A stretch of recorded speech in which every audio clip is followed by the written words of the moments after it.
करेंगे कि हम कौन कौन से टाइप के केमिकल्स यूज कर सकते हैं मॉडर्न ट्रेंड्स में अगर हमें कीमो टैक्सोनॉमी प्रिपेयर करनी है, ठीक है। तो हाँ, अगर हम उन केमिकल्स की बात करें तो सबसे पहले कौन सा केमिकल आता है, फ्लेवेनोइड्स आता है, ठीक है। फ्लेवेनोइड्स क्या होता है, फ्लेवेनोइड्स एक फिनोलिक ग्लाइकोसाइड्स होता है। इसके अंदर क्या होगी कि 2 बेंजीन रिंग प्रेजेंट होती है और किससे लिंक होती है, 3 कार्बन यूनिट से लिंक होती है, ठीक है। सबसे पहले क्या होता है कि जो फ्लेवेनोइड्स होते हैं वो क्या होती है, एक फिनोलिक ग्लाइकोसाइड होता है।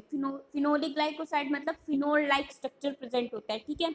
इनके पास क्या होगी, 2 बेंजीन रिंग प्रेजेंट होती है और किससे लिंक होती है, 3 कार्बन यूनिट से लिंक होती है, ठीक है। अब इसका क्या क्या रोल है, किस में यूज किया जाता है, ये किस में यूज किया जाता है, एज ए फ्लावरिंग प्लांट के अंदर यूज किया जाता है। अगर हम फ्लेवेनोइड्स की बात करते हैं तो फ्लेवेनोइड्स एक सेकेंडरी मेटाबोलाइट्स होते हैं। प्राइमरी मेटाबोलाइट्स क्या होता है और सेकेंडरी मेटाबोलाइट्स क्या होता है, पता है आप लोगों को? प्राइमरी मेटाबोलाइट्स क्या होता है और सेकेंडरी मेटाबोलाइट्स बताओ, पता है तो बता दो, नहीं पता तो बताओ। नहीं पता मैम। ओके, प्राइमरी मेटाबोलाइट्स क्या होता है कि जो मेन जो एक्चुअल कंपोनेंट रिलीज होगा किसी भी प्लांट से, ठीक है। मेन कंपोनेंट्स की बात करें तो मेन का मतलब जैसे क्या हो जाएगा कि जैसे कोई भी हार्मोन है, जैसे ऑक्सिन हो गया, जिबरलिन हो गया, इनका डायरेक्ट रोल है, ठीक है। डायरेक्ट रोल का मतलब ये तो सिंथेसिस होएगी। जैसे कि अब हमें पता है कि रूट पार्ट से क्या होता है कि ऑक्सिन की सिंथेसिस होती है और जो शूट पार्ट से होता है वो साइटोकाइन की सिंथेसिस होता है। तो ये मेन रोल है, एक्चुअल रोल। लेकिन क्या होता है कि कई क्या होता है साइड रोल भी प्ले करता है कोई भी प्लांट, ठीक है। साइड रोल का मतलब क्या होता है कि मेन कंपोनेंट के साथ साथ कुछ अदर कंपोनेंट्स भी रिलीज कर रहा है, जैसे कि कोई भी हो गया वैक्स हो गया, प्रोटीन, ये वैक्स हो गया, फिर कोई भी लैटेक्स रिलीज कर रहा है। तो ये क्या हो जाएंगे, एज ए अदर कंपोनेंट्स होंगे। इन अदर कंपोनेंट्स को हम क्या कहते हैं कि जो एसेंशियल नहीं होते लेकिन वो क्या करता है, रिलीज करता है, और उनके भी क्या होते हैं, यूजेस होते हैं। तो वो क्या होते हैं, हमारे सारे सेकेंडरी मेटाबोलाइट्स होते हैं। अगर हम सेकेंडरी मेटाबोलाइट्स की बात करें तो फ्लेवेनोइड्स एक सेकेंडरी मेटाबोलाइट्स है, ठीक है। समझ में आ गया? कैसे? प्राइमरी और सेकेंडरी मेटाबोलाइट्स में डिफरेंस समझ में आ गया कि प्राइमरी मेटाबोलाइट्स क्या होता है और सेकेंडरी मेटाबोलाइट्स क्या होता है? एक बार रिपीट करना मैम। देखो, प्राइमरी मेटाबोलाइट्स क्या होता है कि जो कोई भी प्लांट है जो एक्चुअल और मेन किसी भी कंपोनेंट की सिंथेसिस करेगा। मेन कंपोनेंट जैसे कि एग्जांपल के लिए हार्मोन्स हो गया। अब किसी भी प्लांट के लिए क्या होता है, हार्मोन्स बहुत इंपॉर्टेंट रोल प्ले करते हैं, ठीक है। या फिर ऐसे कोई भी विटामिन होंगे जो वो रिलीज कर रहे हैं, जैसे कि कोई भी हो गया फोस्फोर, जैसे कि कोई भी सल्फर कंटेनिंग कंपाउंड्स रिलीज कर रहे हैं, या फिर कोई भी ऐसा कंपाउंड रिलीज कर रहे हैं जो कि इंपॉर्टेंट है किसी भी प्लांट के लिए, ठीक है। तो वो क्या हो गया, उसका मेन कंपोनेंट हो गया, मेन काम हो गया उसका, ठीक है। तो इसको हम क्या कहेंगे, प्राइमरी मेटाबोलाइट। प्राइमरी मतलब जो कि उस प्लांट की एक्चुअल मतलब कि क्या है कि रिस्पॉन्सिबिलिटी है कि वो उसको देगा, वो मतलब रिलीज करेगा उस चीज को, ठीक है। लेकिन क्या होता है कि साइड बाय साइड क्या होता है, कुछ अदर कंपोनेंट्स भी रिलीज करता है, ठीक है। मैं आपको एक सिंपल एग्जांपल बताती हूँ, ठीक है। आप लोगों का काम है कि आप लोगों ने साइंस लिया, तो आप लोग क्या करते हो कि उस साइंस से रिलेटेड सारे काम करते हो। लेकिन कुछ बच्चे ऐसे होते हैं कि जो क्या होता है कि साइंस के अलावा अदर चीज में भी इंटरेस्ट होता है, जैसे उनको क्राफ्ट अच्छा लगता है, या फिर उनको ड्राइंग अच्छी लगती है, या फिर कुछ भी है, जैसे कि किसी को डांसिंग अच्छी लगती है, किसी को सॉन्ग सॉन्ग प्ले करना अच्छा लगता है। तो वो चीज क्या हो गई, आप लोगों की क्या हो गए, एज ए अदर कंपोनेंट हो गए। लेकिन जो एक्चुअल जो मेन कंपोनेंट है वो क्या है आपका, कि स्टडी से रिलेटेड है, ठीक है। तो ऐसे ही क्या होता है कि प्लांट के पास भी क्या होता है, एक मेन कंपोनेंट होता है, उसको हम क्या कहते हैं, प्राइमरी मेटाबोलाइट्स कहते हैं। जैसे एग्जांपल के लिए हार्मोन। और जो सेकेंडरी मेटाबोलाइट्स की बात करें तो वो क्या आते हैं, ऐसे अदर कंपोनेंट हो जाते हैं। अदर कंपोनेंट्स की बात करें तो जैसे अब ये हो गया फ्लेवेनोइड्स हो गया, एल्कलॉइड्स हो गया। एल्कलॉइड्स क्या हो गया कि एक अदर कंपोनेंट हो गया कि प्लांट क्या करता है, कुछ ऐसे टाइप की क्या करता है कि केमिकल्स को रिलीज करता है कि जो कि क्या करता है, हेल्प करते हैं, जिनसे जिनको हम ड्रग पर्पस के लिए भी यूज कर सकते हैं। जैसे लेटेक्स हो गया। लेटेक्स क्या है, लेटेक्स एक सेकेंडरी मेटाबोलाइट्स है, वो कोई प्राइमरी काम नहीं है, वो रिलीज कर रहा है, तो वो क्या होगा, एक सेकेंडरी मेटाबोलाइट्स हो गया, ठीक है। समझ में आया? Yes ma'am. ओके। अब हम अब हम इसमें देखते हैं कि मेन कैटेगरी कौन कौन सी है फ्लेवेनोइड्स की। तो फ्लेवेनोइड्स के अंदर क्या क्या आता है, फ्लेविन। अब इनको ध्यान से देखना है, थोड़ा थोड़ा डिफरेंस है इनके अंदर। फ्लेवियोन्स, आइसोफ्लेवियोन्स, फ्लेविनोल्स और क्या हो जाएंगे फ्लेवियंस। ठीक है, ये सारे क्या है कि ये सारे बस कंपाउंड्स हैं कि जो क्या करेंगे, केमिकल, ऐसा केमिकल रिलीज करेंगे जो कि फ्लावर को कलर प्रोवाइड करवाएंगे। ठीक है, जैसे कि हम सैफरन डाई यूज करते हैं या फिर डिफरेंट डिफरेंट टाइप्स की ब्लू कलर की डाई यूज करते हैं, मिथाइल ब्लू, तो ये क्या करते हैं, कलर प्रोवाइड करवाते हैं, स्पेसिफिक कलर देते हैं। जैसे कि कोटेक्स को कोई कलर दे दिया, एंडोडर्मिस को कोई कलर दे दिया, तो वो क्या करते हैं कि हेल्प करते हैं हमें आइडेंटिफाई करने में, किसी भी प्लांट स्पीशीज को आइडेंटिफाई करने में हेल्प करते हैं। ठीक है, एंथ्रोसाइनिन क्या करता है कि एक कलर्ड पिगमेंट होता है जो कि किसमें प्रेजेंट होता है, सैप ऑफ फ्लावर पेटल्स में। किसमें प्रेजेंट होगा, जो सेल सैप होता है किसका, फ्लावर पेटल्स का, उनके अंदर प्रेजेंट होता है। ठीक है, ये क्या करते हैं, कलर प्रोवाइड करते हैं किसको, जुवेनाइन लीव। जुवेनाइन लीव का मतलब क्या होता है कि जो यंग कंडीशन में जब हम लीफ का कलर ग्रीन कलर का होता है, तो ये क्या करते हैं, उसको क्या करते हैं, कलर प्रोवाइड करवाते हैं। लेकिन जैसे जैसे क्या करते हैं कि जैसे विंटर आ गया या फिर समर आ गया, तो ये क्या करते हैं कि प्लांट अपने हिसाब से क्या करता है कि फॉल ऑफ होना स्टार्ट हो जाता है, तो वो क्या होता है, फिर वो कलर चेंज होना स्टार्ट हो जाता है। ठीक है, जैसे उनके अंदर अगर क्लोराइड कंटेंट कम हो जाएगा, जैसे आप लोगों ने डिफरेंट डिफरेंट टर्म्स पढ़ी होगी, क्लोरोसिस, नेक्रोसिस, परमानेंट डेथ हो जाना। क्लोरोसिस का मतलब क्या होता है कि क्लोरोफिल कंटेंट कम हो जाना, तो लीफ कैसी हो जाती है, येलो कलर की हो जाती है, तो वो कलर क्या होता है, चेंज होता रहता है। ठीक है, जैसे कि कोई भी जैसे सैफरन डाई है, वो क्या कलर प्रोवाइड करवाती है, रेड कलर प्रोवाइड करवाती है। ठीक है, वो इसी वजह से होता है। यहाँ तक समझ में आया? माइक किसको होना है भाई? यहाँ तक समझ में आया, बताओ भाई। Yes ma'am. Yes ma'am. Okay, mike off करो अपना। अगर हम बीटालीन्स की बात करें, तो बीटालीन्स भी क्या होते हैं कि ये भी एक फिनोलिक कंपाउंड्स होते हैं। ये भी क्या होते हैं, नाइट्रोजन कंटेनिंग कंपाउंड्स होते हैं। ध्यान रखना कि कौन से नाइट्रोजन कंटेनिंग कंपाउंड्स हैं, कौन से फ्लेवरिंग कंपाउंड्स है। फ्लेवरिंग मतलब जो क्या करते हैं कि फ्लेवर देते हैं या फिर क्या करते हैं, कलर प्रोवाइड करवाते हैं। ठीक है, तो इनका ध्यान रखना सबसे मेन। अगर आप लोग कभी ध्यान दोगे, जो एमएससी एंट्रेंस में क्वेश्चन आते हैं ना, वो यही चीज आती है कि कौन से नाइट्रोजन कंटेनिंग कंपाउंड्स होते हैं। जैसे कि एग्जाम्पल के लिए लगा लो कि पोपीवे सोमनीफेरम हो गए। ठीक है, तो वो क्या करते हैं कि एल्कोलॉइड भी रिलीज करते हैं, लेकिन वो एक नाइट्रोजन कंटेनिंग कंपाउंड्स है, तो ये चीज ध्यान रखना। इसके अलावा जैसे कि सिट्रुलिन हो गया, तो वो भी एक नाइट्रोजन कंटेनिंग कंपाउंड्स है, इनके अंदर अमीनो एसिड प्रेजेंट होते हैं, तो ये ऐसे ऐसे क्वेश्चन बनते हैं। ठीक है, या फिर प्रोलिन हो गया, तो प्रोलिन भी कैसा है, तो इनके ऊपर क्वेश्चन बनेंगे, तो ध्यान रखना। ठीक है, तो ये कैसा है, एक नाइट्रोजन कंटेनिंग कंपाउंड्स है। ठीक है, इनके अंदर एंथ्रोसाइनिन प्रेजेंट होता है, ये भी क्या करते हैं, ये भी कलर प्रोवाइड करवाता है। ठीक है, अब इनके अंदर डिफरेंट डिफरेंट टाइप की फैमिलीज दे रखे हैं, जैसे कि क्या हो गया, सेंटोस्पर्मिया हो गया। ठीक है, कैरियोफाइलेसिस हो गया।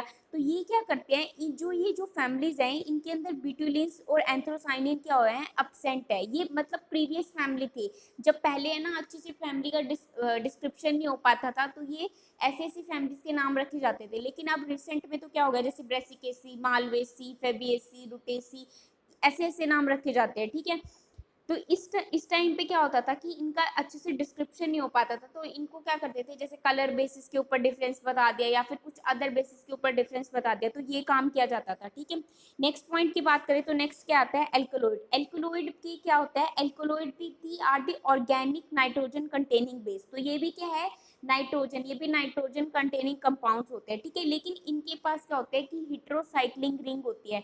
अगर हमने फ्लेविनोइड्स की बात करें, तो फ्लेविनोइड्स के पास कैसी टाइप की रिंग थी, बेंजिंग रिंग थी। तो यही डिफरेंस और सबसे ज्यादा मोस्ट इंपॉर्टेंट टॉपिक है सेकेंडरी मेटाबोलाइट्स। आप लोग बहुत प्लीज अच्छे से करना, जिसको एमएससी एंट्रेंस की तैयारी करनी है, तो वो तो बहुत अच्छे से करना, क्योंकि इसमें मैक्सिमम क्वेश्चन पूछे जाते हैं सबसे ज्यादा। और इसमें है ना सबसे ज्यादा क्रैमिंग वाला पोर्शन भी यही है, क्योंकि इसमें सबसे ज्यादा जैसे फिनोलिक्स कौन सी रिंग प्रेजेंट करता है, एल्कोलॉइड्स कौन सी रिंग प्रेजेंट करता है, टार्पिनोइड्स कैसा टाइप का कंपाउंड्स है। ठीक है, कैसा है, प्राइमरी है, सेकेंडरी मेटाबोलाइट्स है, तो सेकेंडरी मेटाबोलाइट्स है। अगर हम बिटेलिन्स की बात करें, तो ऐसी कौन सी फैमिलीज हैं जो नाइट्रोजन को रिलीज नहीं करती, जिनके पास क्या होता है कि नाइट्रोजन कंटेनिंग कंपाउंड्स नहीं होता। ठीक है, तो ये चीजें ध्यान रखना। अगर हम एल्कोलॉइड्स की बात करते हैं, तो एल्कोलॉइड्स भी क्या होता है कि नाइट्रोजन कंटेनिंग कंपाउंड है, लेकिन इनके पास क्या प्रेजेंट होती है, हेटेरोसाइक्लिंग रिंग प्रेजेंट होती है। ठीक है, लेकिन कुछ एल्कोलॉइड्स क्या करते हैं कि किस में हेल्प करते हैं, टेक्सोनोमिक प्रॉब्लम को सोल्व करने में हेल्प करते हैं, क्योंकि कंपाउंड्स क्या करते हैं, अपने मेन कंपोनेंट के साथ साथ कुछ एल्कोलॉइड्स भी रिलीज करता है। जैसे कि अगर हम बात करें धतूरा क्या हो गया, एट्रोपा बैलेडोमा हो गया, इस टाइप के एल्कोलॉइड को रिलीज करता है। या फिर कुछ भी और है, जैसे कि क्या होगा, रेवोल्फिया का प्लांट किसी ने देखा हो, रेवोल्फिया सर्पेंटिना, ठीक है, तो वो भी क्या है, एक मेडिसिनल प्लांट है। ये भी क्या करता है, डिफरेंट डिफरेंट टाइप के एल्कोलॉइड्स रिलीज करता है। जो इसके रूट होते हैं ना, वो क्या करती है कि 30 डिफरेंट टाइप के एल्कोलॉइड रिलीज करती है। वो एल्कोलॉइड्स क्या करते हैं, हेल्प करते हैं, जैसे पेन के रिलीफ करने में हेल्प करता है। या फिर कैफीन हो गया, कैफीन आप लोग कॉफी पीते हो, ये भी क्या करती है, ये आपकी बॉडी को रिलैक्स करती है, ठीक है। आपके जो पेन हो रहा होगा उसको, जैसे कि डिफरेंट डिफरेंट टाइप के ड्रग्स आते हैं, वो ड्रग्स भी क्या होते हैं, यूज किए जाते हैं कि पेन को रिलीव करने के लिए या फिर बॉडी को क्या करने के लिए, रिलैक्स करने के लिए, ठीक है। ये क्या होता है, अगर हम इन एल्कोलॉइड्स की बात करें तो कॉमन एल्कोलॉइड्स कौन कौन से हैं, जैसे निकोटीन हो गया, निकोटीन कहाँ से एक्सट्रैक्ट होगा, निकोटियाना से, ठीक है। इसके अलावा क्या होगा, क्यूनिन हो गया, क्यूनिन किससे होता है, सिंचोना टाइप का प्लांट होता है, जिससे क्या होता है, क्यूनिन एक्सट्रैक्ट होता है। क्यूनिन किसके लिए यूज किया जाता है, कौन सी डिजीज होती है जिसके लिए यूज किया जाता है क्यूनिन, मलेरिया। वेरी गुड, किसके लिए यूज किया जाता है, मलेरिया के लिए। एफिड्रीन, एफिड्रीन कहाँ पे पढ़ा है आप लोगों ने, एफिड्रीन टाइप की एक ड्रग पढ़ी है, कहाँ पे पढ़ी है, इफेक्ट्रा में मैम हाँ, एफिड्रा के अंदर क्या करती है, किस चीज का क्या रोल है इसका, इस ड्रग का, रेस्पिरेटरी ट्रैक्ट में मैम। वेरी गुड, तो ये क्या करती है, रेस्पिरेटरी ट्रैक्ट में यूज की जाती है, ठीक है। अगर हम मॉर्फिन की बात करें, मॉर्फिन क्या करती है कि हमारा जो सेंट्रल नर्वस सिस्टम होती है इसको रिलैक्स कर देती है, ठीक है, हमारी बॉडी को रिलैक्स कर देती है, हमारे पेन को रिलीव कर देती है, ठीक है। ये भी क्या है, ये भी एक एल्कोलॉइड कंटेनिंग कंपाउंड है। किससे मिलता है, पोपी प्लांट देखा हुआ आप लोगों ने, किसी ने उसके कैप्सूल देखे हो या पोपी प्लांट देखा हो, रेड कलर का होता है, किसी ने अच्छे से देखा हो तो, किसी ने पॉपी प्लांट नहीं देखा हुआ, ओके नो मैम। ओके, कोई बात नहीं, आप लोग एक काम करना है, गूगल पे चेक करना, रेड कलर के फ्लावर्स होते हैं, बहुत अच्छा, बहुत अट्रैक्टिव प्लांट होता है, बहुत पॉलिनेटर्स को अट्रैक्ट करता है, ठीक है। और ये ना सबसे बहुत कम आपको है ना, बहुत रेयर ही जगह पे मिलेगा ये, क्योंकि है ना आज ज्यादातर है ना क्या करते हैं, इसकी जो पेटल्स होते हैं या फिर इसकी जो स्टेम पार्ट होता है ना, उनको क्या करते हैं, एज ए मतलब क्या करते हैं, उसको सीधा एक्सट्रैक्ट कर लेते हैं, और लोग क्या करते हैं, एज ए च्यूइंग पर्पस के लिए भी यूज कर लेते हैं, क्योंकि ये क्या करते हैं कि बॉडी को रिलैक्स कर देता है। और अगर हम इसका लार्ज अमाउंट में यूज करते हैं तो साइड इफेक्ट्स होते हैं, अगर लेस अमाउंट में यूज करते हैं तो एज ए ड्रग पर्पस के लिए यूज किया जाता है, ठीक है। नेक्स्ट की बात करते हैं, तो नेक्स्ट क्या है कि टार्पेनोइड्स, टार्पेनोइड्स भी क्या होता है, ये क्या होता है, एक आइसोप्रीन डेरिवेट्स ऑफ मेल्वोनिक एसिड पाथवे, ठीक है। टार्पेनोइड्स क्या होता है कि टार्पेनोइड्स भी क्या होता है, एक आइसोप्रीन डेरिवेट्स है। आइसोप्रीन डेरिवेट्स का मतलब क्या है कि इनके अंदर क्या होता है कि आइसोप्रीन्स की यूनिट प्रेजेंट होती है। अगर हम आइसोप्रीन की यूनिट्स की बात करें तो ग्रीनल फोस्फेट, ग्रीनल फोस्फेट, ये डिफरेंट डिफरेंट टाइप के क्या करते हैं, कंपाउंड्स प्रेजेंट होते हैं, ठीक है। ये कंपाउंड्स क्या करते हैं, कौन से पाथवे से बनते हैं, मेवलोनिक एसिड पाथवे, मेवलोनिक एसिड पाथवे मैं आप लोगों को कल करवाऊंगी, ठीक है। इसके अलावा जो सेकेंड इसके अलावा जो सेकेंडरी मेटाबोलाइट्स है, ठीक है, ये टॉपिक, इसके अंदर जो ये सारे भी कंपाउंड्स है ना, जैसे जो कीमोटेक्सोनोमी में यूज हो रहे हैं, फ्लेवेनोइड्स, एल्कलॉइड्स, टार्पेनोइड्स, ये आप चीजें मेरे को बताओ, जैसे इनके अंदर तो बिल्कुल थोड़ा थोड़ा कंटेंट दे रखा है, तो आप लोग मेरे को बताओ कि मैं आपको स्पेसिफिक सेकेंडरी मेटाबोलाइट्स करवाऊंगी या नहीं करवाऊंगी, आपको पढ़ने या नहीं, आपको इंटरेस्ट है तो मैं करवा दूंगी ये चीज, बताओ भाई। करवा देना मैम। करवा ठीक, ओके, क्योंकि है ना जो आपके सिलेबस में है ना वो सिर्फ बहुत थोड़ा थोड़ा दे रखा है, लेकिन अगर आप लोग इसको फर्दर में अगर आपको अच्छे से पूरा बताऊंगी ना कि कौन कैसे फ्लेवोनोइड्स रिलीज होते हैं, कैसे प्राइमरी मेटाबोलाइट्स की सिंथेसिस होती है, कैसे सेकेंडरी की यूज होते हैं, तो आप लोगों के ये फ्यूचर में भी काम आएगा, जो एमएससी एंट्रेंस देगा उसके तो काम आने ही आने वाले। फर्दर अगर आप लोग अगर कोई भी कॉम्पिटेटिव एग्जाम देते हो तो सबसे मैक्सिमम क्वेश्चन सेकेंडरी मेटाबोलाइट से बनते हैं, क्योंकि ये बहुत क्रैमिंग वाला पोर्शन भी है और इससे क्वेश्चन भी बहुत अच्छे लेवल वाले बनते हैं, ठीक है। कि कौन से कंपाउंड से क्या चीज रिलीज होते हैं, कौन से कंपाउंड फ्लेवरिंग एजेंट के लिए काम करते हैं, कौन से कलर के लिए काम करते हैं, कौन से नाइट्रोजन रिलीज करते हैं, या फिर कौन से ड्रग पर्पस के लिए कौन सा कंपाउंड्स प्रेजेंट होता है, ठीक है। अगर हम टार्पेनोइड्स की बात करते हैं तो ये एक आइसोप्रीन डेरिवेट्स है, मेवलोनिक एसिड पाथवे में यूज किया जाता है इसको, और ये भी क्या करता है, कीमोटेक्सोनोमी में हेल्प करता है। एग्जांपल की बात करें तो कौन कौन से कॉमन टार्पेनोइड्स प्रेजेंट है, जैसे कैम्फर, कैम्फर हो गया जो कि किससे मिलता है हमें, सिनेमम से मिलता है, ठीक है। मेंथोल हो गया, मेंथा से मिलकर, कैरेटेनोइड्स हो गया, कैरेटेनोइड भी क्या करते हैं, कलर प्रोवाइड करवाते हैं, ठीक है। अगर हम टार्पेनोइड्स की बात करें तो टार्पेनोइड्स का जो मेन इंपॉर्टेंट रोल है ना वो कौन कौन सी फैमिलीज के लिए था, किसके लिए, कौन से ऐसे केमिकल्स को यूज करके कौन कौन सी फैमिली के लिए हेल्पफुल रहा था वो, एक तो जिम्नोस्पर्म के लिए, एक सिट्रस प्लांट के लिए और एक अम्बलीफेरस। ये मतलब डिफरेंट डिफरेंट टाइप की फैमिलीज हैं। इन सभी प्लांट्स के लिए या फिर इन सभी फैमिलीज के लिए जो टर्पेनोइड्स कंपाउंड्स हैं उनको यूज किया जाता था, ठीक है। नेक्स्ट है लास्ट ग्लाइकोसिनोलेट्स। ग्लाइकोसिनोलेट्स क्या होते हैं? These are the mustard oil glycoside found on the mustard family, ठीक है। मतलब कि ये क्या होता है कि इनके पास क्या होता है कि ये क्या होता है, एक सल्फर टाइप के कंपाउंड्स होते हैं जो कि किस में प्रेजेंट होते हैं, सल्फर मस्टर्ड फैमिलीज के अंदर प्रेजेंट होते हैं, जैसे ब्रेसिका भी बोल सकते हैं हम या क्रूसीफर भी बोल सकते हैं, ठीक है।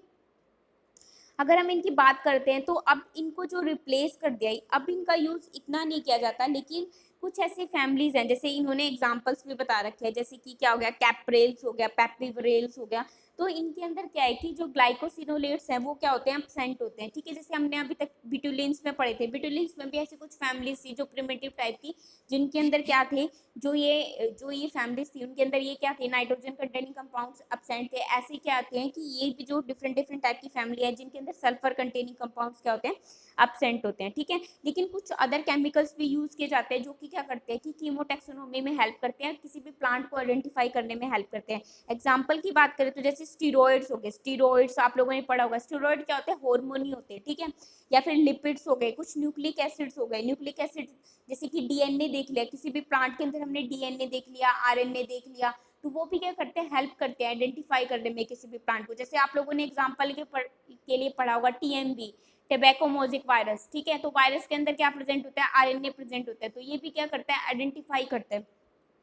या फिर कुछ प्रोटीन्स होते हैं कि कुछ प्रोटीन्स है जो कि सिर्फ इसी फैमिली के अंदर प्रेजेंट है और किसी फैमिली के अंदर नहीं होते, तो वो भी क्या करते हैं, हेल्प करते हैं कीमोटैक्सोनोमी को आइडेंटिफाई करने में। समझ में आ गया? Yes, ma'am.